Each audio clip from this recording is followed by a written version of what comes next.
discussion on smart electromagnetic pollution monitoring system.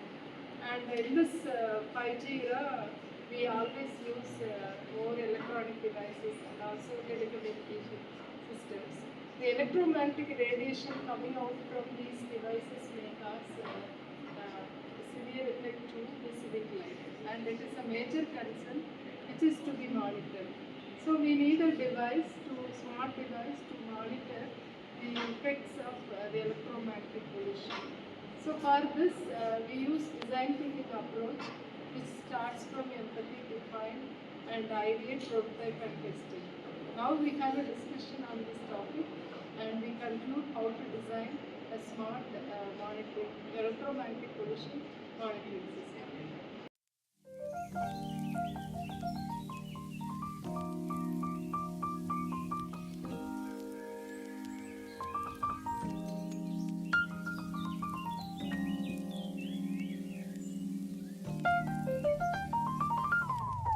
Start the discussion, empathy part. So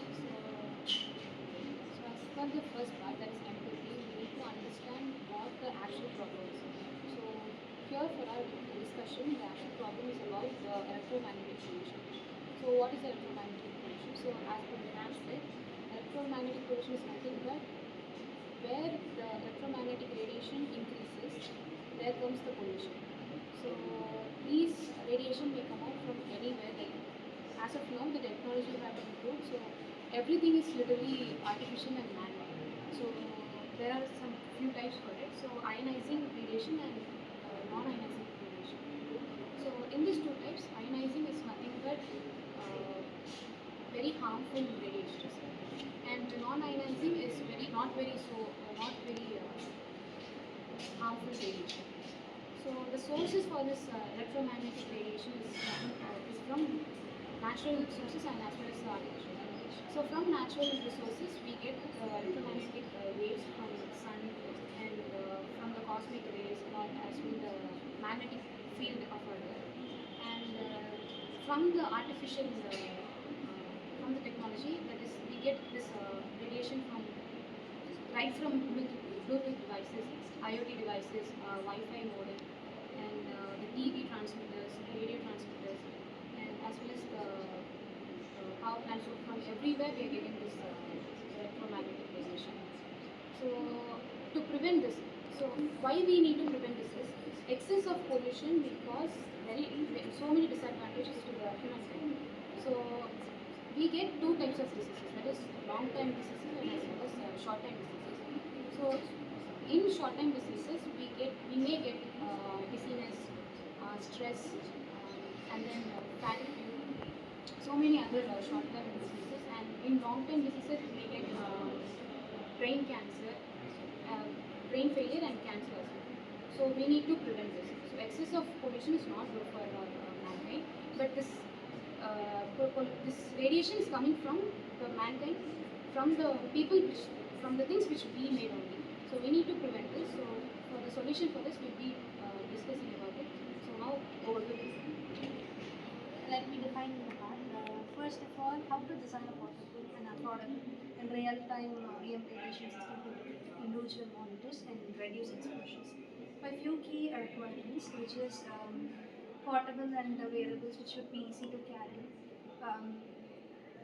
Carry and integrate the wearables, and it also gives a real-time data visualization by using connecting the app to the EM radiation system, and also which is user-friendly alerts, which is used to indicate the safe and unsafe exposure levels, and it is also help to tracking the historical exposure levels. I'm here to share about the ideate part of the EM radiation.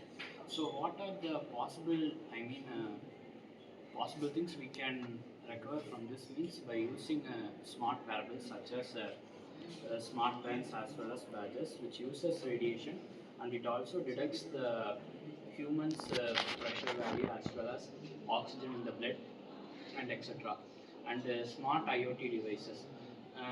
When we using the smart IoT devices, it is also used to analyze the human health and previous record as well as what are the things when they exposed to the EM waves.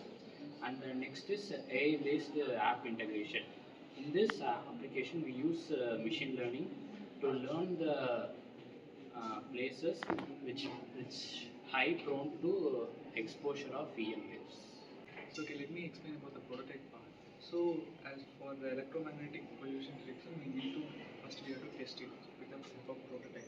To detect it, we need RF sensor. With the help of RF sensor, we can detect the electrical and magnetic waves.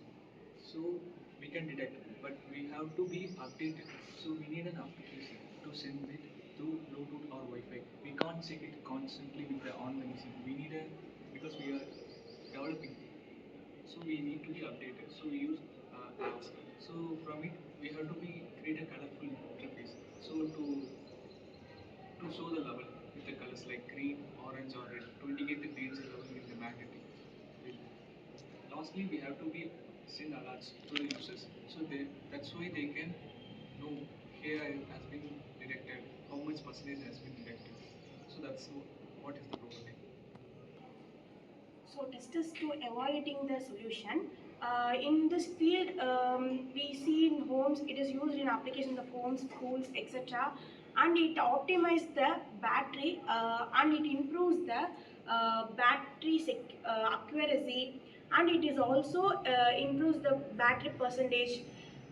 So these are for the testers to the evaluating the solutions.